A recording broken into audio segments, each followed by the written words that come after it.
Greetings, my brothers and sisters. Sending gratitude to all of you who are joining in today to accompany us down the rabbit hole of self-exploration through plant medicines. My name is Ryan Sprague, and I'm here to tell you that your frequency is now set and tuned to explore psychedelic medicines and the impact they've made among the countless psychonauts exploring the last true frontier. Buy a ticket and take the ride with me as we get true first-hand accounts of the experiences, benefits, risks, and transformations taking place within the ever-expanding world of psychedelic medicines on This One Time on Psychedelics. When it comes to our psychedelic experiences, I have found that one of the main aspects of whether we come out of the other side of these experiences, seeing them as quote-unquote good or quote-unquote bad, is the stories we have surrounding both what we deem quote-unquote good and quote-unquote bad experiences, and furthermore, how we use the information we gain in our experiences to architect and add to the overall story of our life. Today's guest on the show is a gentleman who is not only a very close and dear friend of mine, but is also someone who has been present in many of my psychedelic journeys within the last few years, and is a master of architecting positive and potent stories from which our lives can be created and built on from. He is the host of the Story Engine podcast, which is a show dedicated to illuminating the role that stories play in connecting entrepreneurs deeper to their clients. He is an Amazon best-selling author of the Story Engine book. He is a coach who helps his clients create stories that allow them to create world-class presentations that lead to more sales, both through his one-on-one work and his group program, Story Pro. And if all of that wasn't enough, he is also a shining example of what can happen when we integrate our plant medicine and psychedelic experiences alike to break free of our current matrix in order to bring forth a higher amount of fulfillment in our lives. So please help me in welcoming my man, Kyle Gray, onto the show. Kyle, what's up, my man?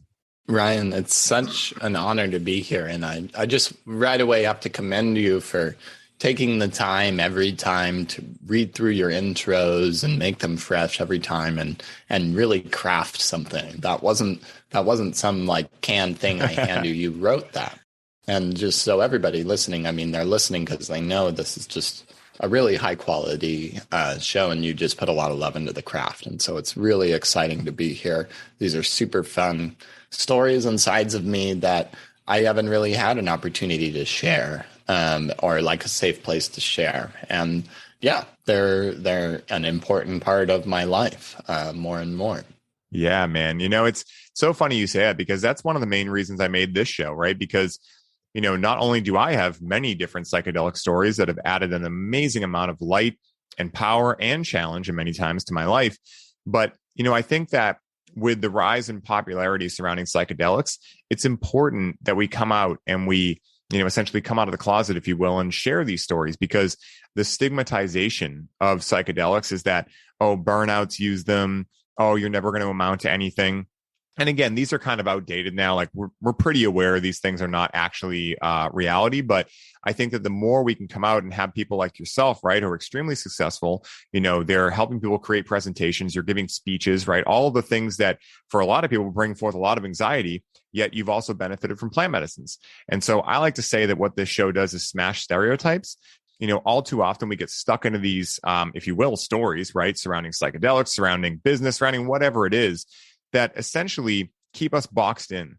And so I'm so excited to showcase you on the show, because I really think that along with us having shared many psychedelic experiences and us going through a big transformative process alongside each other over these last 3 years, I think that we can further break those stigmatizations. And so, you know, one of the places I love to start these episodes is, you know, how you first became introduced to psychedelics, right? Because I know, you know, you enjoy cannabis. I know we've interacted with some other medicines together, which we can get into. But how did you first come to the point in which you said, okay, I'll give this a try? So I guess it depends on where we would draw the line between cannabis or a more like quote unquote advanced psychedelic. Could you help me choose? Yeah. So I'd love to hear a little bit about how you got into cannabis, but I'd also love the first time you said yes to anything that was not cannabis. Yeah, man. I remember all throughout like high school, my dad would always ask me if any of my friends smoked pot. And I would always say no. And I didn't smoke pot. I probably had my first interaction with cannabis. I'm trying to think sometime around 20, 21 years old. You were a late bloomer. It might have even, yeah. I was a late bloomer. Yeah, I didn't drink until I was about 20 as well.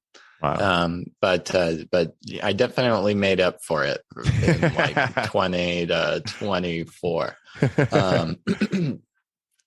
But yeah, I think the first time I did it, I had like some spice, not even real weed, out of a corncob pipe. And it wasn't actually that nice of it. I remember just like spice just gives you all of the worst things. Yeah, that, itchiness. Cannabis does, like just like this tense anxiety. And so I just had some of this and was like, whoa. And then I think I just went into my room and put on Incubus and just like stared at the ceiling. Morning View. Yeah. Oh, Morning View. I have to say Morning View is like a literature in terms of music. It's like a timeless album. Incubus, like for sure, overall is like it's okay. Yeah. But Morning View is a true work of art. 100% agreed. Yeah. So that was kind of my first cannabis experience, but I started another time that was when I had like a proper joint.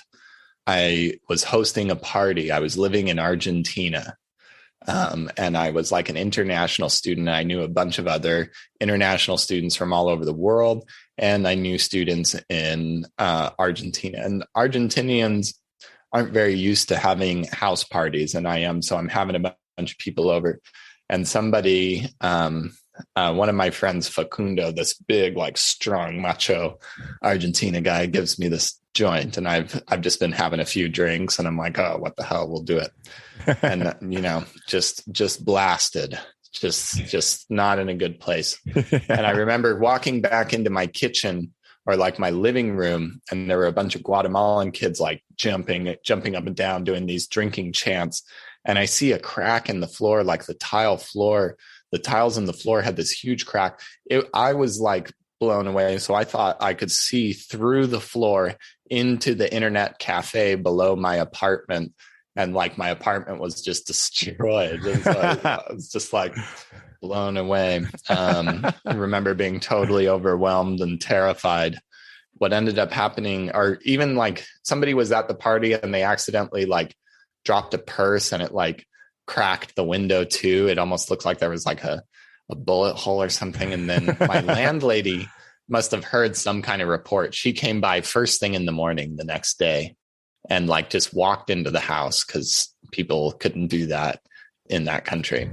And so she just comes into our house, sees what happened. I just hear the door open and then somebody leave, and then the door close again. And she came back later and was just so mad. And was like gonna like go to the school to get us in trouble for like destroying her house. And I was like, we were all like, we don't know what happened. We went out partying, and we came back and the house was cracked. And she comes into our apartment. We had a couple of friends over. They were from Spain. They were Basque ethnicity, so they don't really identify as Spanish. And then a couple other Americans with me. And she comes in and she's just so mad, ripping into us, very, very nationalist, mean things to say to all of us. And I have like a little camera, like about the size of a phone these days. This is before like iPhones. So just a little pocket cam that I just pull out and like put on the table next to me and start filming her yelling at us. And then the school like comes to us and they're like, what happened? And I was like, we were berated by this woman. Look at her talking to us like this. Dude, you are a gangster, man. And the school was like, okay.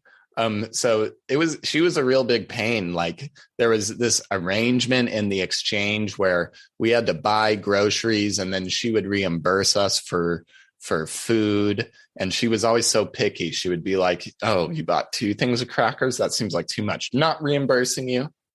Only essential food items.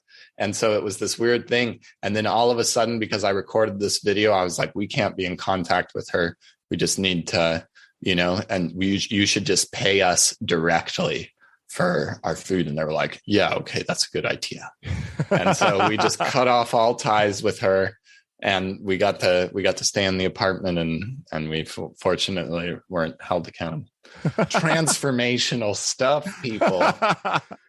This is the good news of plant medicine, people. Dude, you really are a jack of all trades, man. It's so funny hearing that, because I've always, labeled myself a loophole guy. And when I say game recognized game, my man, I mean it, because that is an amazing loophole, like being like, all right, lady, if you're going to berate us, then I'm going to film it and make sure that the school finds out exactly how you're speaking to us. And then we'll go from there. I love that. Oh, so much fun. Yeah. My first time experiencing any more, like, I would say advanced psychedelics, I'm pretty sure was mushrooms. And this was a beautiful ceremony, which will actually tie into a future ceremony. I was in Colorado, and my girlfriend at the time and I had driven from Utah to meet in kind of the mountains of Colorado. And a few friends of mine who were living in Texas drove there. And we hiked up, like we were at the kind of the foot of a 14er. We were right at the top of the tree line, camped there for a day, and then hiked up to the top of the mountain one day, and then had a mushroom ceremony just in the very high highlands where like the tree line is just barely there. And it was, a series of, kind of like a little bit of weirdness, feeling. We just like put some mushrooms on a Cliff Bar and ate them first thing in the morning. And just kind of being out in this nature. There were these purple pine cones that were really, I wasn't like, these were a vibrant, crazy purple pine cone on this tree. And we were just marveling at, goofing around. There were some moments of just like extreme, just like brought to tears, staring at this mountain and feeling like the deep connection, ever connectedness.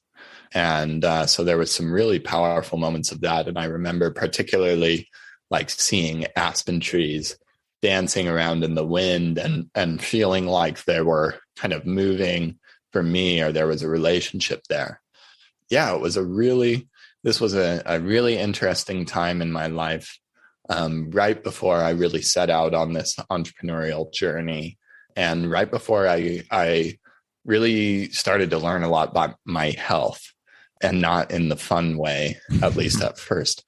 And this set the stage. I didn't do many psychedelics through most of my early 20s. Only like, I could count on maybe one hand how many times I did mushrooms. And that was, like one of the best and most perfect ceremonies. And then, there were a couple of times similar to that. I always wanted to kind of have a small group of people in a really safe feeling space. Sometimes, went good, sometimes not so much. A few times, like I always preferred it in nature.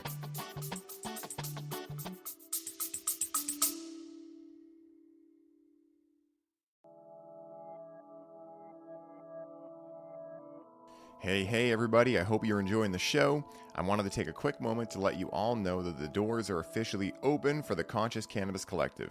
And as such, this is the last week you can sign up and receive all of the bonuses we're currently including.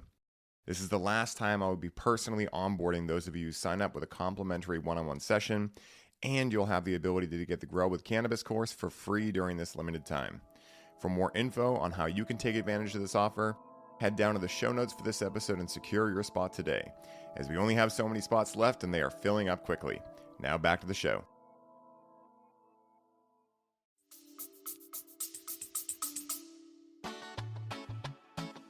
What is up, everybody? I hope you are all enjoying the show, and I wanted to stop by real quick and share a little bit about our latest podcast sponsor, Freedom Builders. Now, Freedom Builders are a team of graphic designers, website creators, videographers, social media marketing experts, and coaches that build out your custom online business from A to Z. This is a done-for-you service, which means they do the work for you while you get to put your focus back on what you love most, which is coaching your clients and bringing in sales. Now, as a former online fitness coach, Mike knows where your struggle points are and exactly how to help you overcome them. This is why he created Freedom Builders, so that you can scale your business while protecting your time and your energy. Now, you guys know that delegation is a business superpower, and you can activate this superpower today by scheduling a complimentary call with Mike at freedombuilders.com so you can start building the freedom that allows you to take your business to the next level. Alex and I recently connected with Freedom Builders for our Connect with Cannabis build-out, and we could not have been happier with the results. With Mike and his team, they were able to go through an outline and create a personalized program for our experience, develop our brand identity, build and design a custom branded webpage, professionally edit our program video content, custom design all of our slide presentations, automate our email marketing sequences, create a seamless payment system for our offer, design unique infographics for our social media content, and guide us through our proven launch blueprint to generate organic leads through our social media. So if you're a coach, facilitator, or healer listening to this ad right now, and you are looking to put freedom back into your life, once again, go to freedombuilders.com and book your complimentary call today. I hope you all enjoy the rest of the show, and I'm wishing you the best day ever. I've come to realize that nature is one of the best settings for a psychedelic experience. And I think the reason why, based on my own subjective experience, is that we hear these things based on what the animists used to believe, right? Which is like indigenous cultures and whatnot, that, everything is alive, that everything is interconnected. And the new way we hear about this is based on holism, right? Which is kind of the returning of animism in a lot of ways. And it's moving from scientific materialism, which is kind of what we're leaving now, where it's only true if I can see it and measure it with my eyes, into once again being a part of the whole. And I think that when you have a psychedelic experience in nature, I imagine what you guys were experiencing when you were staring at that mountaintop is some deep level of connection to it, and realizing that in some way, shape, or form, that mountain is you and you are that mountain. And so there's this beautiful metaphor that one can have in viewing nature while on psychedelics. Now, it does not mean that psychedelics are necessary for this, but, like we mentioned on your show, which we did before this, there are these times where in a left brain society, we don't know what we don't know, right? Or rather, we don't know what we've forgotten since being a child. And I think that these psychedelics can act as that pattern interrupt that allows you to realize, oh my goodness, I am the trees, I am the mountain, I'm the people I'm around, and they are me, and I am everything, and I'm everywhere, but I'm also nowhere at the same time. And it can be this really interesting, mind fuck, if you will, when people get into that for the first time. But I think that, speaking for myself, when I've come out of those experiences, I've been much more conscious, years back when I first experienced psilocybin, after that, I was much more cautious about even killing an ant, right? Because I'm like, well, that ant's living its own life. It's in the house, but at the same time, if it's not looking to bite me, I'm not going to kill it. And so, some people might look at that as funny, but at the same time, I felt this deep connection to everything around me, with you and your entrepreneurial journey, which I'm really excited to get into. To the degree that you're going to create anything in life, you have to be connected to it. And to the degree that you're connected to it, you'll be able to actually succeed and at least find fulfillment in it, right? You might not make the most money. You might not have the quantifiable results that society says equals success, quote unquote, but you'll be able to find fulfillment in it. And I'm curious for you, a big part of what I do in the show is not just speaking to, the stories and things like that, which are amazing and I love covering, but, I want to look into how you became the person you are today as a result of interacting with psychedelics. Now, again, psychedelics are not the only thing you do for inner work or self-development or anything, but I'm curious what special flavor or hue in the color wheel psychedelics brought to you with regards to getting into being an entrepreneur, because it's scary, right? You got to pay all your own bills. You don't have a set income, right? There's scary things there, but yet something allowed you to take that plunge. And while it might not be completely psychedelics that did it, I imagine they had an interplay there. And so I'm curious, what do you see looking back in hindsight of the interplay between your psychedelic experiences and being able to pave your own path in life? Yeah, I would say earlier on, there's probably some loose ties that I can associate, but there's been a significant role recently, which I think transitions us to some of the stories that we can share together really nicely. In every podcast and every conversation these days, it all started around when the pandemic happened. Because everybody, this was like, it was like there's something in storytelling. There's a call to action. And there's sometimes like marketers understand a call to action as something you tell people to do at the end. But in storytelling, this happens relatively early on, and it's the thing that kicks your butt out the door. And we just had a global one, so everybody gets it. But anyway, I was running my business under this, just kind of assumption of I'm running my business. At this time, I had a team. I had four women across the Western Hemisphere. I had copywriters in England and Canada.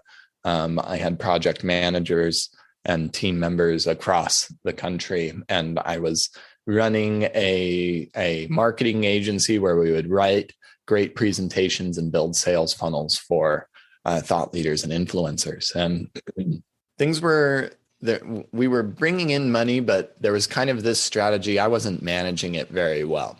And kind of my strategy was always just get more sales and throw more money at the problems to stave off the problems a little bit longer. But right at this time, I had already been redlining my business, and my project manager was just like, you could tell, like everybody was like stressed and tense. And I had this big lineup of like events that I was going to go speak at to just bring in a bunch of new clients. But then this happened, like a lot of just stuff dropped off. It got very weird, very scary. And I cut away all of my team. And I also was like working also part-time for other companies. I was traveling about once a month to Wisconsin to help people write speeches at a different workshop for another company, and working with high ticket health and wellness clients, helping them write webinars for another company as well. So I was running my own business, had all this team, spreading myself so thin, and I just cut it all away. And I decided that it was just time to be like it just wasn't sustainable. I couldn't afford it right now. I had to do it. And I had been hiding behind all these people and all these other things. And I just wanted to sell me and just fulfill on my stuff and really like go right back to basics. So I cut this team away. And I'm also living in Utah at this time. And I'm in a relationship that I'm just not particularly fulfilled in and happy in. And it feels like the right kind of thing. It feels like the right picket fence, adult, kind of what an adult should look like and be doing. And I was living close, like in walking distance to some of my buddies. It was pretty great. So it was like, I was really on the fence about this. I ended up through chance and through a coaching program called Enlifted that we were both a part of, getting an invitation to a men's retreat in August. And I was a very good kid in those first few months of COVID. I stayed in, didn't see my friends. Thank God we had a Nintendo Switch to play Killer Queen together with some of my friends. But yeah. And so this event was like really something. It was like the first time I think I had been with like a group of men. I'd been around coaches and things like this, but I don't think I had been to quite something like this before. And it was a big group of people. I hadn't been around a lot of people. And I was still at that time very, very COVID scared. I wasn't being that close with anybody. But yeah, I met, there was a few people I had known from online. I'd met you online, nobody that I'd met in person before really though. And so this was quite an experience. And I knew that there were going to be some medicines there, but I didn't know exactly what. I had met the founder of the coaching program Enlifted that we were in, Mark England, a few months earlier. And he started showing me all these weird dots on his arm and telling me about this, not exactly a plant medicine, but a frog medicine called Combo, which, was something that, seemed really unpleasant up front, but there was something that was like kind of attractive. And here's where kind of the entrepreneur thing, because people think I'm weird because I do, well, spoiler alert, I like Combo now. Same. But like as somebody who has gotten to where I am, I've been doing, this kind of stuff for 10 years. You kind of have to like pain and discomfort because you're putting yourself in it. Like, in order to grow, you've got to put yourself in this stuff, and you've got to let go of some stuff sometimes. And it's really hard, especially as guys. We're not the best, 100%, man. Some of these things are true, and so, like, the process of having something uncomfortable for 40 minutes in order to release something like chronic or just to incite change. This story is an incredible example of it. And so I discovered that there's Combo. We're going to actually do a series of psychedelics. The first day we did a Combo ceremony with the intention of what we were going to let go. The second day, we did cacao. And two of the most psychedelic things, I think the cacao was really interesting and memorable for me, was a group of men all blindfolded, dancing to music and having a good time. Because there was no way we would be able to do it without the blindfolds. But we did it. And it was awesome. It was so fun. And then another time that was like, I can't really explain why this moment is so like burned into my soul. But I remember Brooks Meadows did like some kind of movement class with us and then invited us all to lay down in Shavasana. And he puts on Over the Rainbow by Israel Kamawiwa. And he just starts like dancing around really simple in the circle of guys who are all laying down or like in Shavasana, just relaxing, like watching this one guy dance.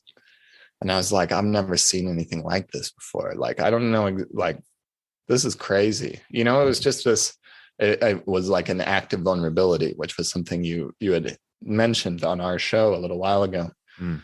But and so on the third day, we had a psilocybin journey. And we also brought intention to it. What I really appreciated was everybody really checked in about their dose, what they were comfortable with. It was managed very well. And all throughout, there were also people who were sober and like watching over everybody and making sure everybody had what they needed. So it was also like, this was ceremonial and powerful and like kept a really safe space. And, just everybody doing some mushrooms, and like nobody being able to like steer anybody who's like going in one direction and harshing on people's vibes or anything like that. Like, that's why these things can like, they can go just as wrong as they can go right. But this was all like really well thought out.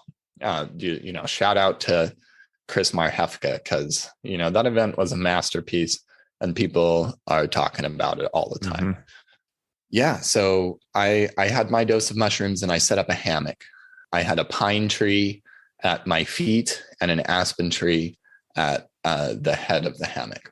And I remember before this having a conversation with Michael Bledsoe, and I was letting him know I was feeling kind of, just uncertain in the relationship that I was in. And he asked me a question. I didn't know that much about him at the time, but he asked me this part. He's like, what's your relationship to commitment? I thought that was a really interesting question that, continues to resonate with me. And I had thought about that, and I was thinking about that, bringing in as I was settling into this journey, and I put a blindfold over my eyes, laying in this hammock. And what I wanted to do was see myself in 5 years in the future as I was assessing this relationship to commitment. And I've started feeling myself kind of easing into that and moving through time, kind of sinking into my hammock as my eyes were closed and the mushrooms were coming on. And I was taken to the past, nearly 8 or so years before, actually to that first psychedelic experience in Colorado that I described earlier on this show. And I remember seeing myself particularly walking down from the mountain in that experience and looking at the pine or the aspen trees. I had this sense that the aspen trees, you know, there's something to biology of aspen trees where their roots grow underground and then pop up and sprout new twigs and leaves. And so a whole forest could actually just be one tree. And I was kind of experiencing, you know, the same thing almost through time. Kind of like, I feel like it was like the Game of Thrones trees, is the simplest way to put it.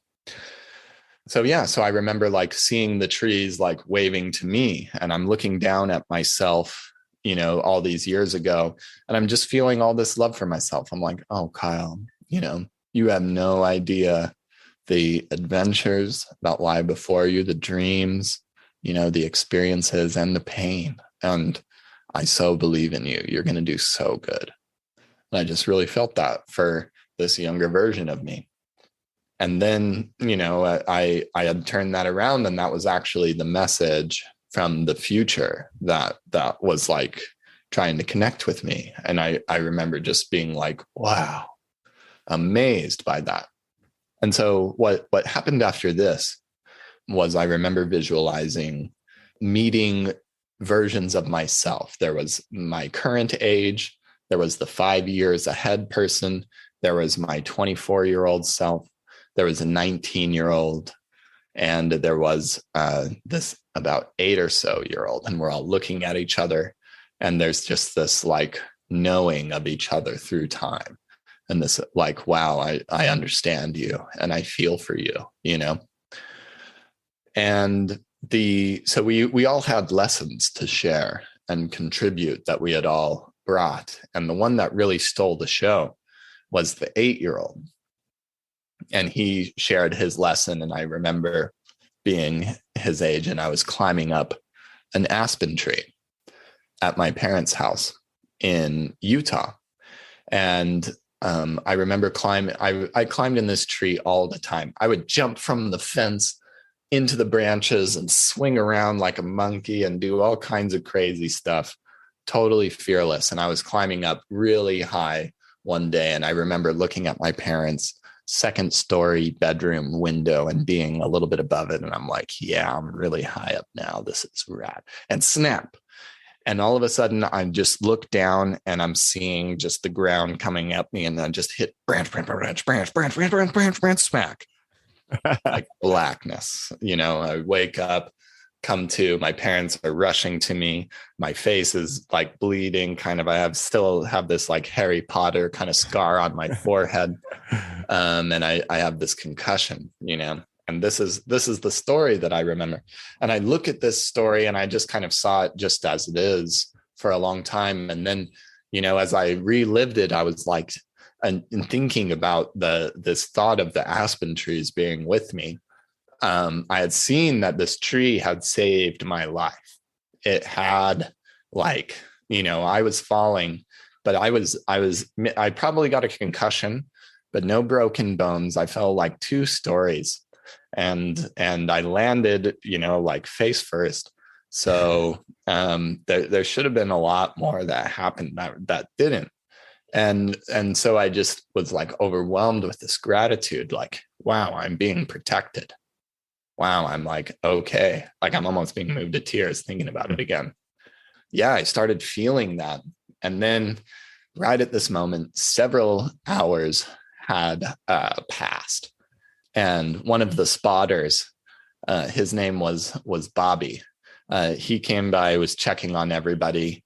I remember spending a lot of time just like holding my hand up and hoping that somebody would come hold my hand. And it must have been there for a long time. But this guy, Bobby, comes by and he's like, Kyle, do you need anything? And I said, human Bobby, I have been waiting for you for so long. I'm so well taken care of. I'm so good. But there is one thing you could get for me. I need you to get me an aspen branch. Says, an aspen branch? And he's like, a live one? And I said, yes, a live aspen branch. And my interpretation of that was like, you could take one, like snap the twig off and then give me the twig, and I would have been perfectly happy.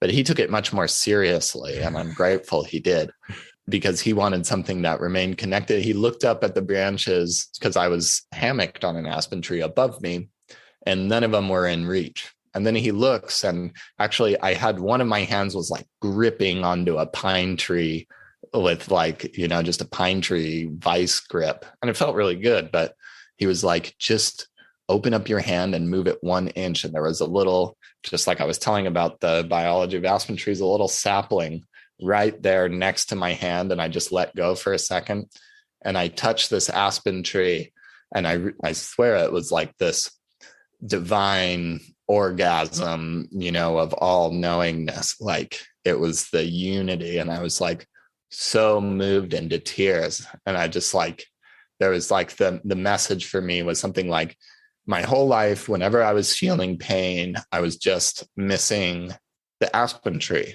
And like this entity was like here for me. And so that series of ceremonies and psychedelics was like profoundly impactful. And I think kind of the beginning of a reemergence of spirituality in my life, in the form that, like a connectedness that started to work for me. So beautiful, man. And, it's funny because, you shared that story at the retreat when we did the group get together after, but I never heard the detail like that, or maybe I just didn't remember it the way that you just said it. And it's so powerful and profound because, what I've learned, especially being specifically on mushrooms, LSD is similar, but I don't feel the call to like be near a tree as much. I look at them right on LSD, but with mushrooms, I find this really deep passion to be connected to the earth, right? To literally be on the ground, getting all fuzzy and dirty and everything. And, it's interesting because, I had done mushrooms plenty of times by the time I went to that retreat.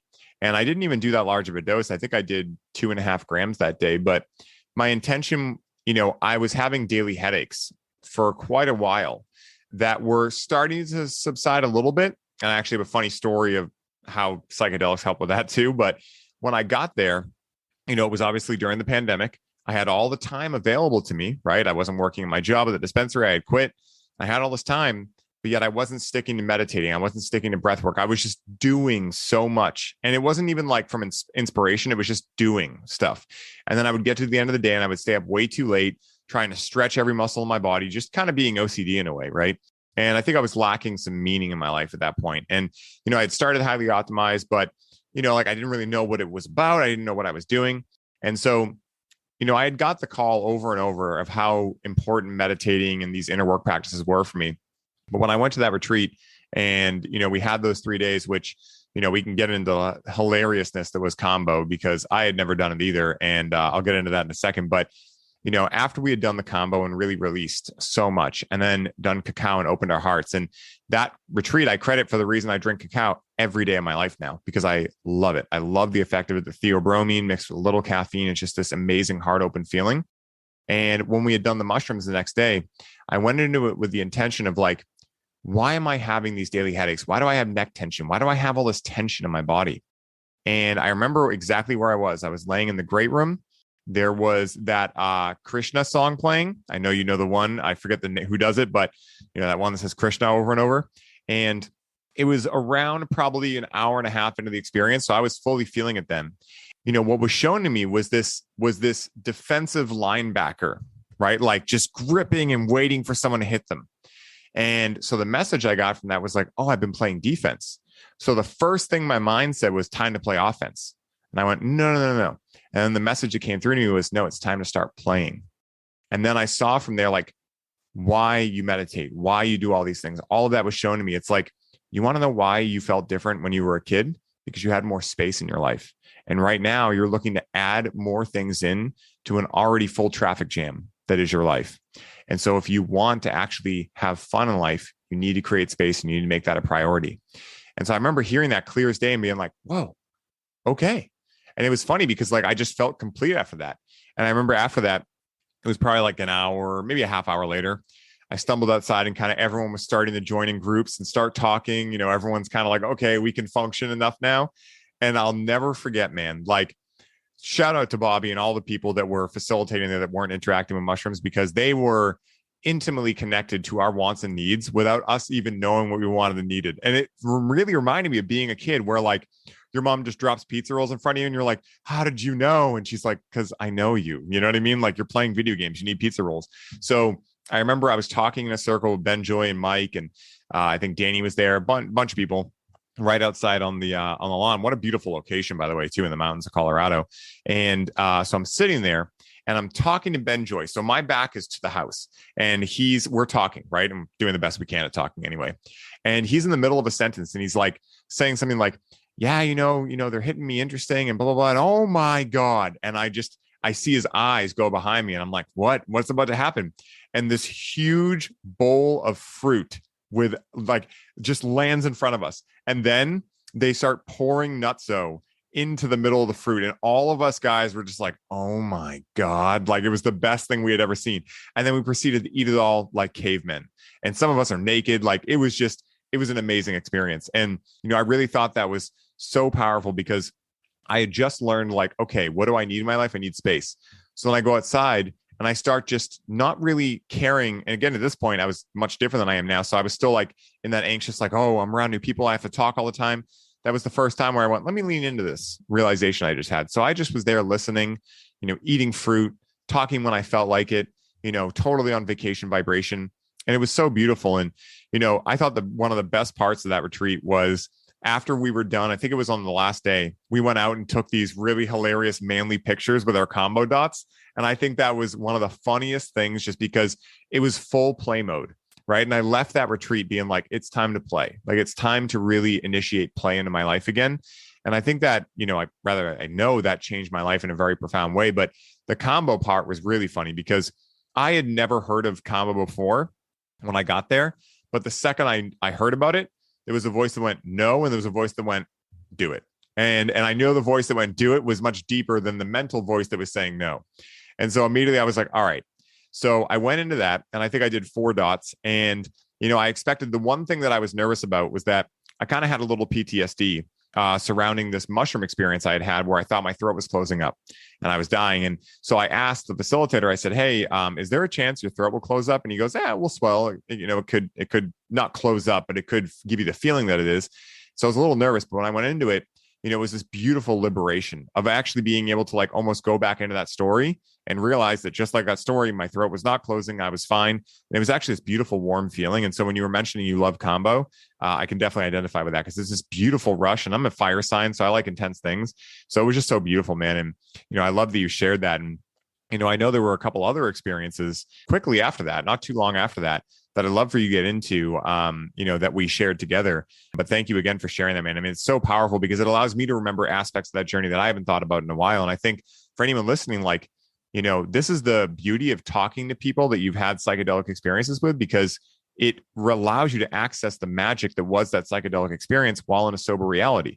And I just love that, man. It's so beautiful. Thank you. Yeah.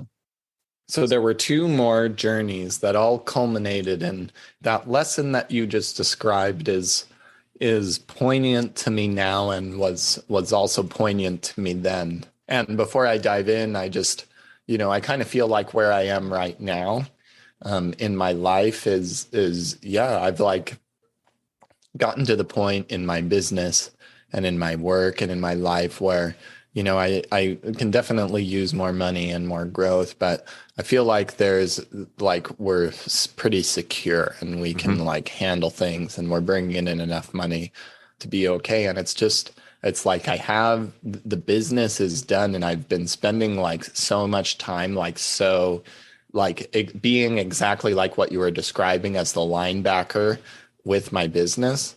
And it was like, it's time to, I am living my dream life right now, or that is to say, the only thing that's coming between me and living the life that I really set out to live when I was in Argentina fucking around.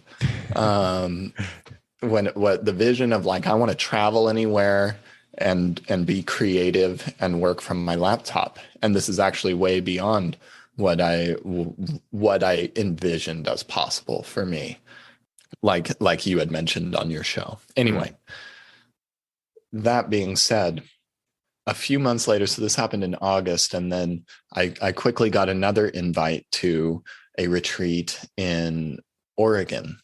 And there was a number of reasons I was really looking forward to this. I had connected with a lot of people there. There were from the men's retreat that were also there. There were some women from the community that I'd gotten a chance to meet, and it was just another good time. And between then, I had ended and left the relationship that was my white picket fence that wasn't so happy. And so now I'm single, I'm recalibrating, figuring stuff out. And we have there's another kind of ceremony and psychedelic experience and processes and sharing. And I didn't plan it, but it felt very organic and smooth the whole time. And I feel like everybody just showed up and did their part. And, it was an incredible experience. There's definitely some hilarious details and incredible moments. But like that time I was actually very light on the psychedelics. Because I'd just gone through that journey and quite an emotional process, I was just kind of a microdosed bystander, for that one. But nevertheless, this is some, just like I started to see different possibilities. And I had discovered like, a friend in this community was going to move out to Hawaii. And kind of right around that time, I was like, that's when that seed started to think like, I could use a little bit of travel. I guess I had been traveling, like I'd been traveling to Milwaukee for business, and I guess I did that, but I hadn't given myself like a real vacation in a while. And then, after that, just about a month later in October, was a third gathering that happened at Mark England's house, Lake House, which is probably a fabled place on this podcast and many other podcasts. But a large group of people, many people from the Oregon retreat and the other retreat. And there were also combo ceremonies there, among other things. But what I brought to that ceremony, I had mentioned in my psychedelic journey that there were several different people of different ages. And there was one age that I did not tell a story about, and that was when I was 19. And when I was 19 years old, I was a straight-laced Christian. Up until that point, I was playing in a worship band for youth. I would plan out the songs we would play. I was like going to being the camp counselor. I was super invested in it. It was like a big structure for me from high school, a place where I felt accepted. There was a deep spirituality that I had at that time. There were two people in my life that, two friends, close friends, that were particular pillars of Christianity for me. I was kind of jaded on most people, jaded on the institutions, but these guys really seemed to be living it. And in my first, I was getting prepared to go to South America. And I got a phone call from a friend from church letting me know that one of these people, his name was Paul, who I had mentored and who was always like brought a smile to my face, had committed suicide. And that shook me. But luckily, I got on a plane and went to Chile and started drinking wine and learning how to speak Spanish. And then I did that for about 5 weeks. And a few friends and I were like, let's go to Peru and hike to Machu Picchu. And the day before I left for Machu Picchu, another one of these people who I considered to be pillars in my life, a friend of mine called me and he told me that he had died of, a freak stroke. There was he had a rare medical condition that complicated and culminated into a stroke. And so some of these pillars of my faith while I was traveling in this new place and kind of discovering myself again for the first time, I decided there that I didn't want to believe in God, but I wanted to believe in myself. And so that was my 20-year-old decision. And that was kind of the tone of my 20s. And I had realized now approaching this lake house and another combo ceremony, that this had been beneficial in some ways for me and was a useful foundation to build on, but was also in a lot of ways living like driving with your feet on the gas and the brake at the same time. And I realized how much this had really exhausted me and how much I was just hurting myself and holding myself back, being in fear, being in doubting, and just, like gas and brake, you're like destroying your engine and your brakes and you're pushing them harder, And that was what was happening with me, because I believed in myself, but I didn't believe that the universe wanted to take care of me. I didn't believe in the other half, the great mystery, whatever it may be out there and whatever you'd like to call it, that is aligned with me. And I wanted to release that in this ceremony. And so we did 2 combo ceremonies, one in mornings while we were there. And that was the intention that I had brought to it, and mixed in with an incredible amount of play, all kinds of adventures and other things. But that is what I had brought to that, and further started to explore this new connection with spirituality that I have. Hello, everybody. I hope you are all enjoying the show. I wanted to stop by and fill you in on our brand new, completely free to join Facebook community called the Highly Optimized Ceremony Circle. I imagine many of you are aware of the newest creation within Highly Optimized, which is the Connect with Cannabis program. Alex and I are having so much fun empowering health and wellness professionals with the skill set of facilitating conscious cannabis and helping them up-level their facilitation practice that we wanted to create a space where anyone could join to ask questions, receive free information on how to work with cannabis in the way we teach in the program, and be able to gain clarity around how to get the best results with their clients in order to become financially independent in their health and wellness practice. To join, hop over to the link in our Instagram bio and send us a request. It is our intention to assist as many health and wellness professionals as possible in the important work they are doing in the world. And if you are looking to join a community of like-minded individuals just like you, who are passionate about helping their clients achieve the highest quality of life possible, the Highly Optimized Ceremony Circle is for you. I am looking forward to speaking with all of you in the group, and as always, enjoy the show.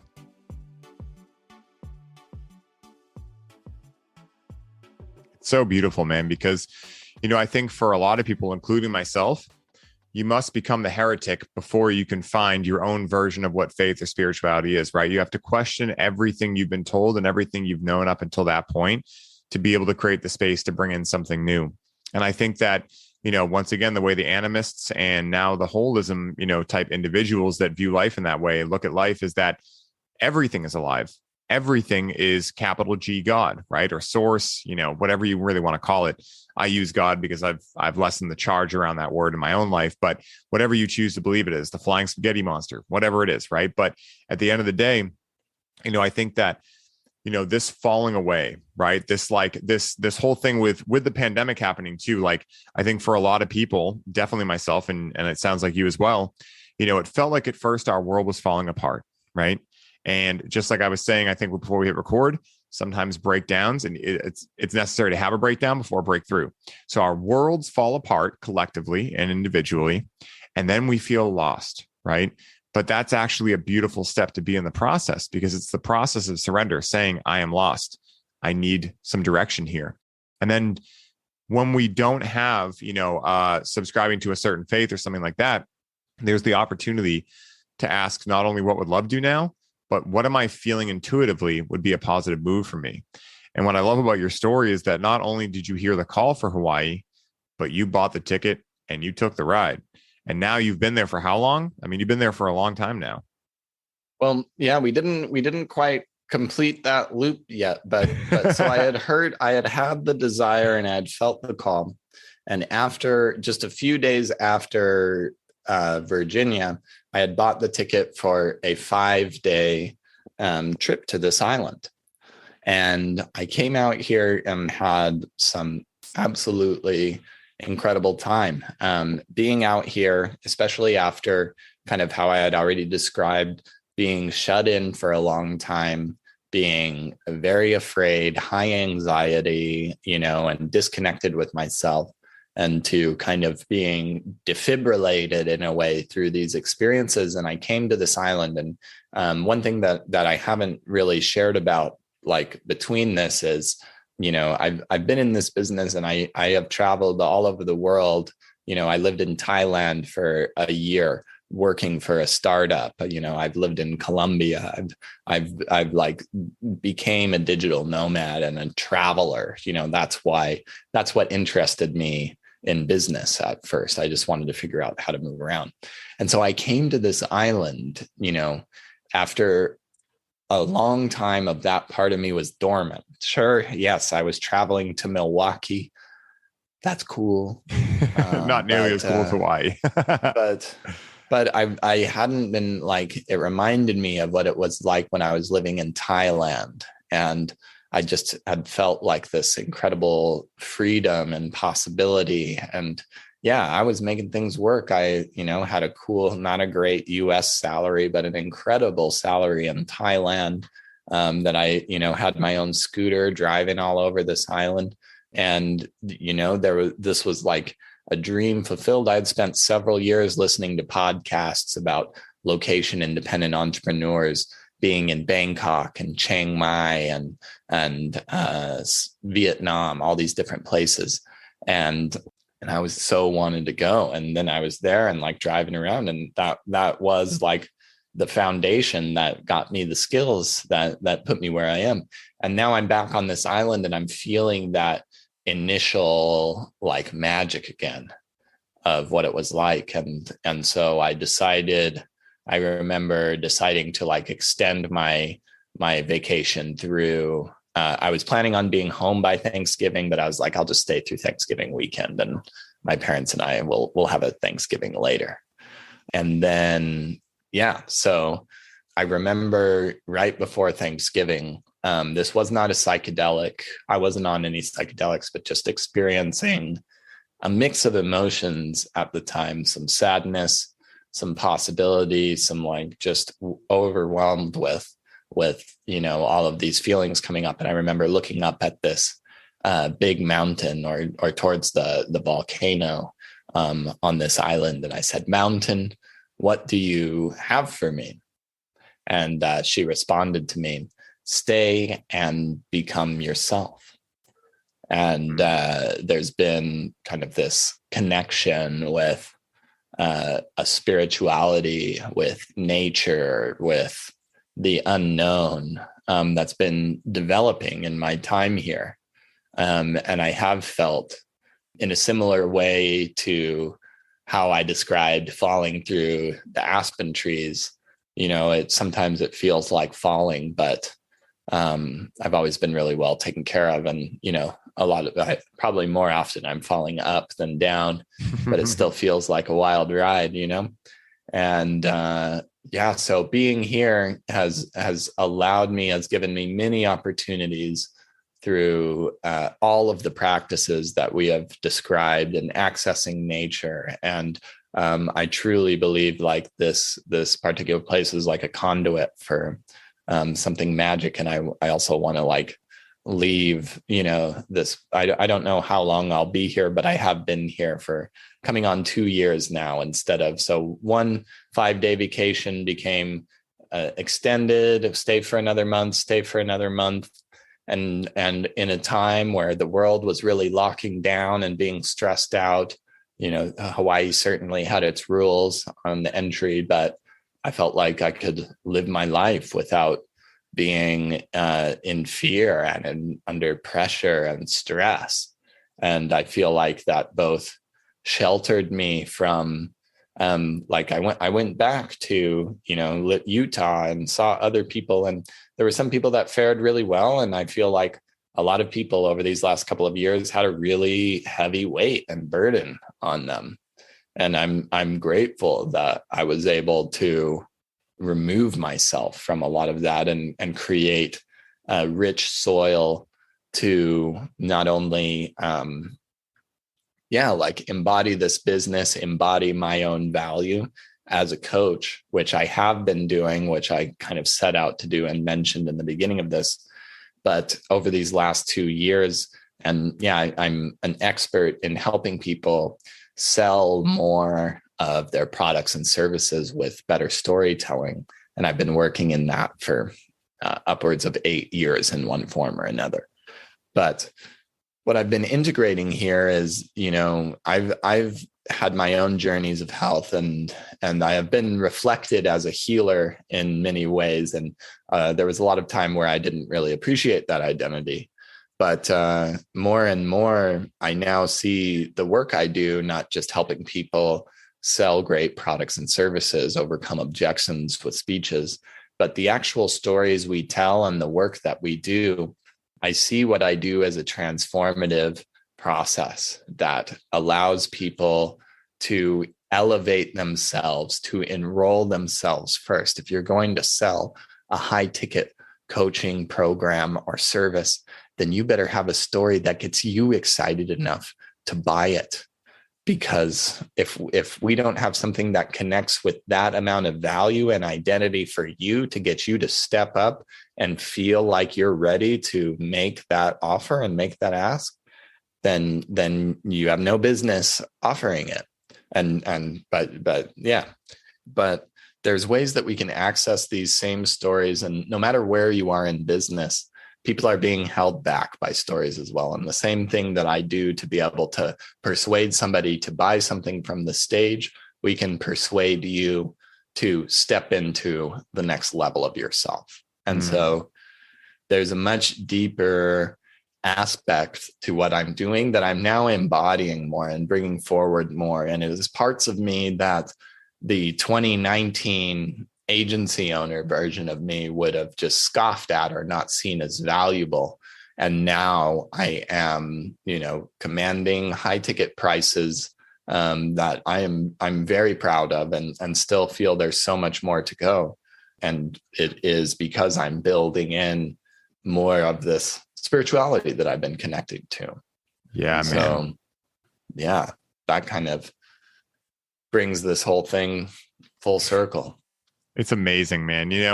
Again, for everyone listening, I've known Kyle for these past 3 years, but hearing all of these, like I've seen all these stages of your growth, right? Like I've been there for a lot of them. I've also, obviously, we've chatted plenty. I've gone through your program. You've gone through my program, but to hear it right from your mouth, it's amazing because it's exactly what I witnessed, but I love hearing the minute details because what I often say is that it's not that psychedelics did this. They opened up possibility and then you ran with that possibility. And I think that a lot of people expect psychedelics to solve their life for them or make them live a higher quality life. And that's not actually reality. They will show you the what, but it's up to you to figure out the how. And, I loved having you on, man, because you're the perfect shining example of figuring out the how. And it doesn't mean that you've figured it out, right? It doesn't mean that you won't have another challenge or another huge thing that happens that's amazingly positive in nature, right? Like it doesn't mean everything couldn't change literally tomorrow. And you could start making 7 or 8 figures, right? Or any of these things. But it's that you're following the breadcrumb trail that spirituality, your heart, your soul, these things are giving you. And, for probably not anyone listening to this show, but for a lot of people, that can be hard because even the version of you in 2019, even the version of me in 2019, right? Same thing. Like, I wanted to know logically, like, no, what is every single step I want to lay out? If I don't know the exact step-by-step process for the next 10 years, then I'm not confident enough to do it. And I think that that's a really big paradox to get yourself into, because if you speak to most high-level entrepreneurs or high-level anyone, they'll go, I had a vision of where I would be, and then I surrendered to how I would get there. And I think that having both of those is so important. Know where you want to go, but don't be so attached to how you think you're going to get there, because the mystery of the great unknown will guide you in my experience and in your experience, a much more epic journey than you could ever imagine. And I think that that's the number one thing that psychedelic can do, is give you a taste of that magic, so you know where you're going, and you know, like, what's on the other side of the challenges, the pain teacher, all of these things that you will go through. But like I said in your show, right? Like, you're not going to avoid pain by not going on your own and taking risks and doing these things. It's just going to be a much slower burn with no reward at the end if you choose to not, and you choose to be safe at a job you don't like or any of these things, because you'll start experiencing pain, but you won't know how to solve it. Versus if you're on the right path, you'll experience pain for sure, but you'll at least be able to put your head on the pillow and knowing that you're doing what's in alignment with your heart. And I think that's so important if you want to be able to actually be sustainable in this, because I know, like, doing what I do, I never want to stop doing this. I never want to retire. Sure, it'll evolve, but I never want to stop doing this. Where a lot of people, they just can't wait until they get to 65 so they can start, collecting Social Security and be retired. And I think that once again, disempowers each individual going through it. And so, man, this has been an amazing deep dive, man. I'm so glad I had you on the show. I can't wait to have you back on after we've shared some more stories and things like that. Where can the people find you? Where can they find out about Story Pro? Because, guys, I've gone through this program not once, but twice, and I will be going through it again and probably again after that, because as our stories change, as our products change, any of these things, we want to be able to, like Kyle said, we want to be able to have a story that gets us excited about what we're selling. Because when we do that, it's going to be natural, right? Like, when I talk to people on sales calls now, we just talk stories, and eventually they're like, hey man, how do I work with you? I'm like, oh, I forgot this was a sales call, right? Like, it's not always like that, but in a lot of cases it is. And so where can the people find you? Where can they find out more about Story Pro? Where can they find the podcast? Of course, we'll link it all in the show notes, but where can they find you, man? Yeah. You can access everything me at thestoryengine.co. That's where I have my podcast, where your show will be debuting in a couple of weeks. And the best place to start, if you really want to get in on Story Pro, it's not something that anybody can just find and sign up for. There's like kind of an invite. And so here's the best way to do that. I'm not sure exactly when this is going to come out, but I'm opening up Story Pro in August. And this is an incredible program where over the course of a month, we're going to be building a high converting signature talk, a 45-minute speech that you can use on podcasts, that you can use on the stage, on online summits, on webinars, on social media. Will become your Swiss Army knife of powerful storytelling to get you sales in your business. Beautiful. And one of the best places to start, if you like working with me or you want to get a taste of this, I want to give you something. So I'd love to offer something special to your audience. I have a storytelling mini course that's just 45 minutes long. This is like the just quick adrenaline boost. Will give you exactly the clarity on a story that you can use to introduce yourself and really create a human connection, maybe hopefully like you've experienced listening to us today. And so if you go to that link, I'm normally selling this course for $97, but there's a link that will take all the $97 off. You can access it for free. And there's an opportunity to book a call with me.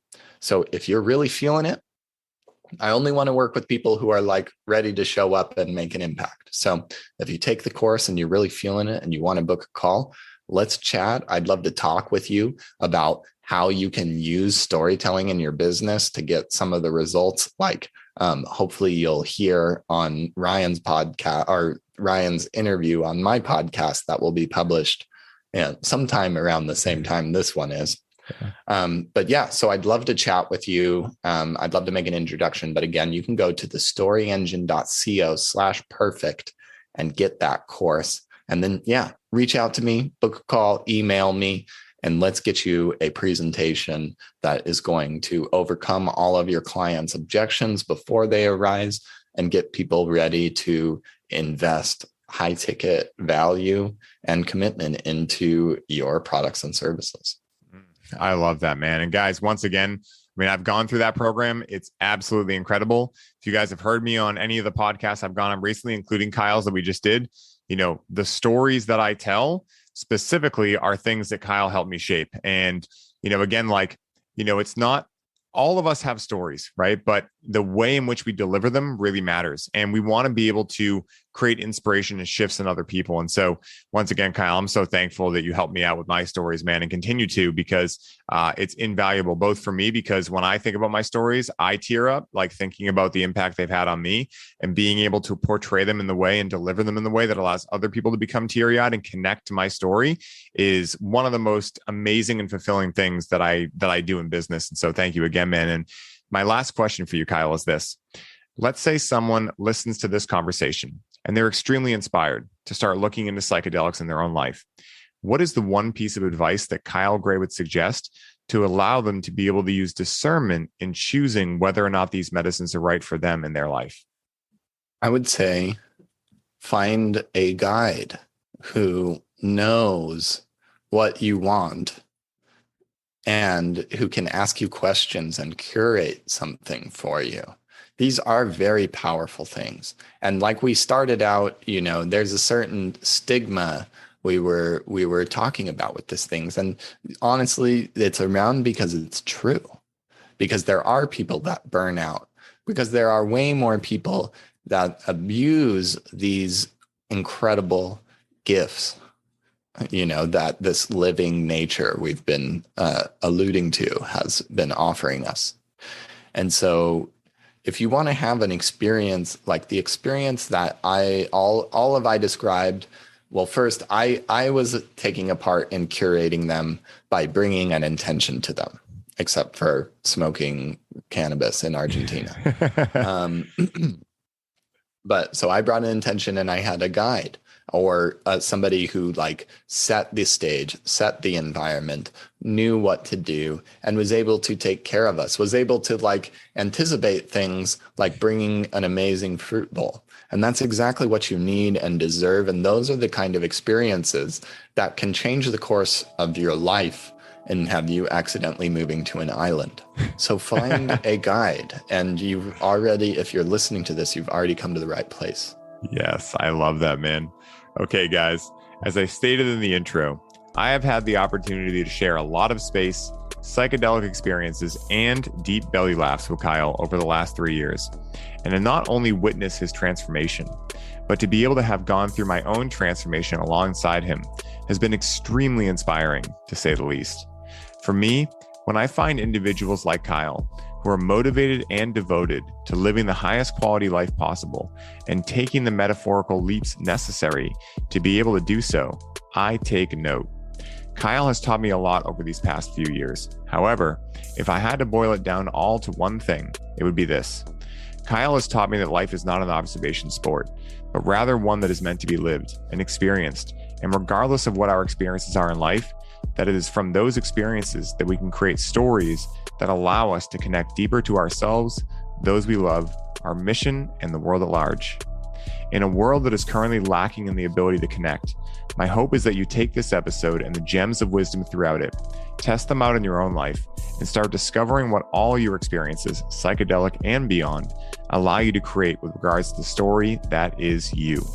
For anyone looking to connect with Kyle to up-level your ability to create the most epic and powerful stories possible, make sure to check out the show notes, where I will be listing all of the ways you can get in touch with him today. Kyle, thank you so much for being such an amazing friend in my life, for inspiring me to take the leap and risk it all in the pursuit of living life to the fullest, and for sharing your time, energy, and wisdom on the show today. And until next time, my brother, may your journey be smooth and full of light. Aho.